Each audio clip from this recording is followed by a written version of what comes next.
TLO, what's poppin'? We are on Twitch. We're not live. But you can leave a like, comment, subscribe, turn on your post notification bells. Let's continue to grow the family from Chicago to the UK. Right behind me, you see it? Don't need it, but it's there. Twitch.com, usernames at the bottom, catch a live stream. Twitch.com is free. I haven't been on it all week because I'm in Chicago, but I'll be back. Patreon, Monday through Sunday, 10 times a week. Lock in. Top 10 infamous British gangsters. You know, we love to see this type of stuff, man. We love to see what paved the way for all the mannerisms and thugging going on today. Copyright disclaimer under Section 107 of the Copyright Act 1976. Allowance is made for fair use for purposes such as criticism, comment, news reporting, teaching, scholarship, and research. Fair use is a use permitted by copyright statute that might otherwise be infringing. Non-profit, educational or personal use tips the balance in favor of fair use. No copyright infringement intended.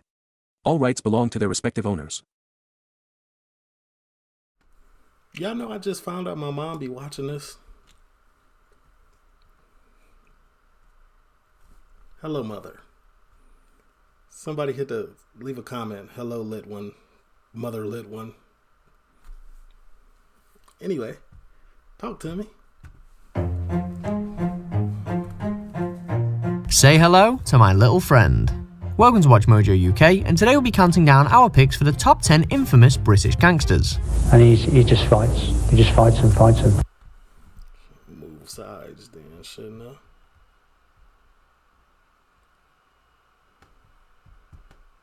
Before we begin, we publish new content every day, so be sure to subscribe to our channel and ring the bell to get notified about our latest videos. I'm already subbed up, guys. For this list, we take a look at the most ruthless and notorious gangsters in modern British history. The worst crime a man could commit is bringing his family up in poverty, so I don't regret. But what if you trying? God, Fred. All of us don't have the means, but if we giving it our best try, that should count for something. Any of my action. Number 10. Lenny McLean. Frequently dubbed the hardest man in Britain, McLean was known to most people simply as the Governor. Are you gonna Barry, make sure I remember this. I watched Lock, Stock, and Smoking Barrels. It's on Patreon if anybody's interested. the administrative side of the business runs harmoniously. While his gangster credentials aren't as prominent as some, he did become Britain's most famous bare-knuckle street fighter, and reportedly one of... What didn't, what's his name? Danny Dyer go do an interview with him? The best. Throughout his career, McLean said to have fought in almost 4,000 matches, and to have won most of them. Well, I used to mind the toughest clubs in Britain, all over the country. I had about 20,000 barroom brawls. An important figure in the East End as a bouncer, bodyguard and enforcer, he often associated with people such as the Kray twins and Charles Bronson, before in his later life he worked as an actor. I suggest... I don't think we're calling him a gangster though. Like, he wasn't really doing no gangster stuff. He was doing his job. And he was so good at his job, he started fighting. You get those guns, quick! Number 9. Thomas McGraw. Born in Glasgow, Tam the licensee McGraw's criminal career started off with burglary and armed robbery, and he eventually became one of the most wanted men in Scotland. In the 1980s, after somehow avoiding a stint in prison after a failed robbery, he began to expand his criminal empire by selling heroin and purchasing numerous clubs and pubs. Gangster, entrepreneur, theanthropist. That's how you say it?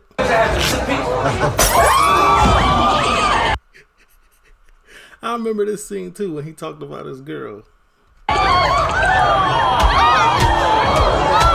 He was one of the key figures in Glasgow's ice cream wars, where violent confrontations become commonplace among criminals using ice cream vans as a front for drug sales.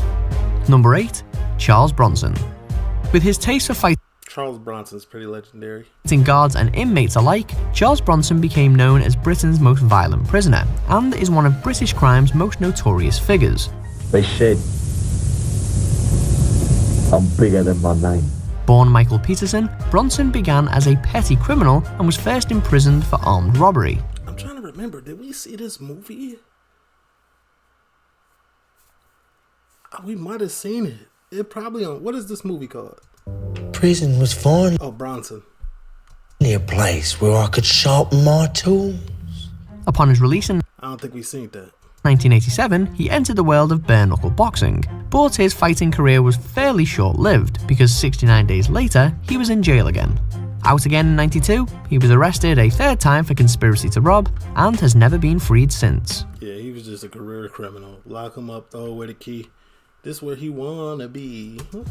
And would you like a cup of tea too, mate? Number 7. Freddy Foreman. He's best known as Brown Bread Fred, or the godfather of British crime, as many publications have come to refer to him, but Foreman says he's nothing like Marlon Brando. Oh, this was the ops. This was the Kray twins' main op, wasn't it? All I wanted to do was make money so we could live a decent life. One of the East End gangster scene's most feared figures, he was close to the infamous Kray twins and was implicated in numerous murders and other criminal Oh no, okay. That was they homies. activities. And once you pull the trigger, you never know what's going to happen. So Though never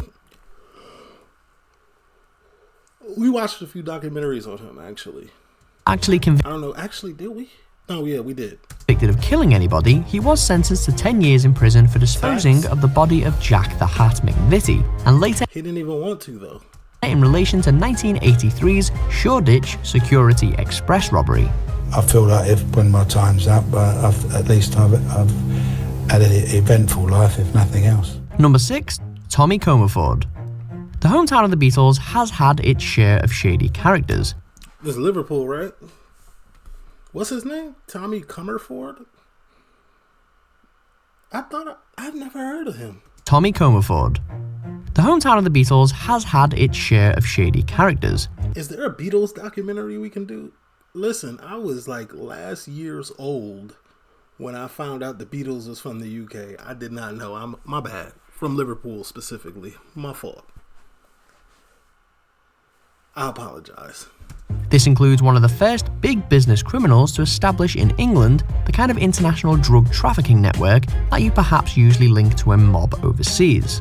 Drug baron Tommy Tucker Comerford was instrumental in forming the first serious drug dealing cartel in Britain, which made the Liverpool Mafia the richest in the country. Liverpool still thriving off this type energy, ain't they? Boy, everything, His first stint in jail every drop of everything is Liverpudlian. came after a bank robbery, and during his long criminal career, he was sentenced to more than 34 years behind bars. Number 5. Desmond and Dominic Nunan. Never heard of him. These two brothers were the head of one of Manchester's most infamous and ruthless Oh man, wait, maybe I have. gangs, which by the late 1990s had become one of the most notorious crime families in the whole of Britain. We don't do everything nice, but you know we do look after each other. We No, I did hear of them. look after our friends. Involved in drug trafficking, nightlife security and armed robbery, the Nunans' reign over Manchester's underworld lasted over 20 years. My dates from Yeah, I remember him. Cause we in a band of brotherhood. When we got bald heads, we all stick together and remember faces. But my head bald looked better than his.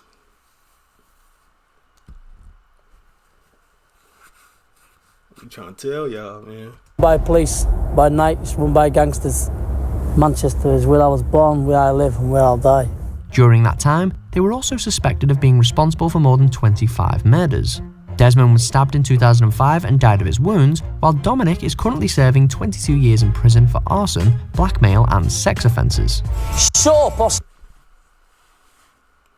Arson, blackmail, and he was doing all that gangster stuff and got done for that. Arson, okay. Blackmail, got it. But what's the last one? What type of charges is them? Do we need to see paperwork? Send someone out, I'll beat you up in a minute. Number 4. Frankie Fraser. One of the most recognisable faces in modern British I remember Frank. crime, Mad Frankie Fraser was a guy you didn't want to cross. The police say I've killed 40 people, not 41. If they'd have said 41, I'd have really been upset. I hate odd numbers. And the nickname is not just for show. He was actually certified insane during a short prison stint after World War II, a conflict he'd managed. He got 40 bodies and y'all got the nerves to say anything about King Von? This is a 40-body man. He got 40 hats. Not to take part in by deserting. Fraser eventually I don't condone that type of energy, by the way, YouTube. I'm just saying. Became an enforcer for the Richardson gang during the 60s and was reportedly involved in numerous episodes of torture and murder. So I allegedly pulled a guy's I can imagine being linked up with the twins. teeth out with pliers. I only wished it had been true. His violence followed him in. I remember him, his interview. He was saying a whole lot of allegedlys. I liked how he wrote, "You are not incriminating Frank." Prison, where he would often start fights with other inmates and guards. That is where I slung Eric Mason out with an axe in his head. Number 3, the Gunn Brothers. Heads of the Bestwood cartel, named after the Bestwood estate in Nottingham where they set up their criminal enterprise, brothers David and Colin Gunn became the city's... I think I heard of them. I think they had a short stint though. They was too reckless and it ended quick. ...foremost gang lords. In the 1990s, the brothers had risen through the ranks from petty criminals to underworld figures, a rise largely unchallenged by the city's other criminals. Drug trafficking, protection rackets, corruption and murder became commonplace under their watch, so much so that the city earned the nickname of Shottingham. As their empire grew and drugs flowed in, Colin started becoming more and more violent and volatile, as steroids and cocaine use heightened his worst impulse. Yeah, see, them steroids and that booger sugar, boy, you was doing a double dosage? You out the game. Your back was toe up and your septum was deviated. That's tough. Under his watch, even innocents would pay the price of his crimes. Number 2, the Richardson brothers. Who was number 1 above them? These two dudes was homosexual and crazy and gangster all in one. Like it was they was wicked. Charlie and Eddie Richardson. They'll catch a hat. They'll go catch a hat. They'll go do an M. They'll go get some money. And then one of them will go to a male strip club. That's crazy. Ain't that crazy? Back in them days, at least. Now, I mean, shout out to the community, but I'm just saying. With the leaders of what many still consider the most sadistic and ruthless gang in Britain, the Richardson gang. I'm gonna edit it out. They were often simply referred to as the Torture Gang due to their preferred way of settling scores and intimidating rivals But yeah, y'all had Fred. And transgressors. After holding mock trials, their victims could be subject to electric shocks, teeth pulling using pliers, toe cutting, or even being nailed to the floor. The Richardsons controlled South London, but ended up in a feud with the Krays that lasted into the mid-60s. The Richardsons, they were frighteners. Oh, these are the Richardson. Okay, I'm tweak. The Krays. Okay. Richardson's Krays. Okay. It's the Kray brothers. They better be number 1. The Richardsons is crazy too. But they ops was the Krays. And the Kray, I'd rather get caught by them back in the day than the Krays. For reasons that I said previously. You're not finna murder me, then go get a lap dance by a male. Like, shout out to the community, but just not back in these days. That would have been too much for my my ghost. I would have had to hunt something. Really vicious people. Number 1, the Kray twins. The most infamous gangsters to ever call London home, Ronnie and Reggie Kray were the most prominent criminals in the city's East End over the 1950s and 60s. Wow, no. This the one. He was the crazy one too. You know, he was crazy. Then he'd go to an all-male brothel. This is verbatim from the movie. I watched the movie. Like, I watched this movie, Legends. I've watched multiple documentaries. And that's what he was on. I don't think I'm making this up. Armed robbery, hijacking, murder and general violence were only some of the brothers' specialities while heads of their own gang, the Firm.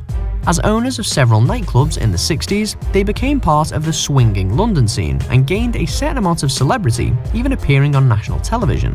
But they were finally arrested in 1968 and essentially spent the rest of their lives in prison. Now, before we start, got a little joke for you. You'll love this one. Paranoid schizophrenic who walks into a bar.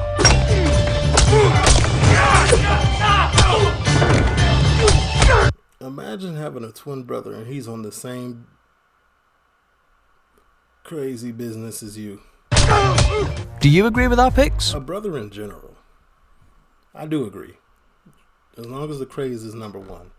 I thought the Richardsons was the craze, but they ops. My bad. I caught my error. Check out these other great clips